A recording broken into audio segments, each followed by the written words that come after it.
Hello，我係 Chloe 啊，又到親子嘅時間啦。今日咧，我會教大家整一啲動物造型嘅麵包。思穎，你中唔中意動物㗎？貓貓，你中意貓貓啊？好啦，今日咧，我哋就教大家用一啲簡易嘅方法咧，整一啲動物造型嘅麵包，其中會示範到貓貓啦。咁思穎，我哋而家一齊做啦，好唔好啊？好啊！好啊！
思穎，我哋整好咗啲動物造型嘅麵包啦，開唔開心啊？開心！你睇呢個係咩啊？同爸爸想食。你想食貓頭鷹係咪啊？好啦，嗱，仲有貓同埋柴犬喎，狗狗。嗱，我俾個貓頭鷹你好冇？我冇急士多啤梨啊！哦，係啊，哇，睇下貓頭鷹啊！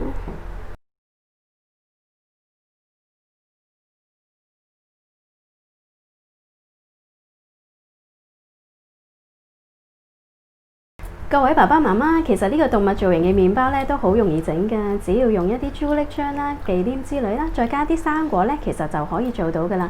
而小朋友都玩得好開心㗎，大家不如一齊整啊！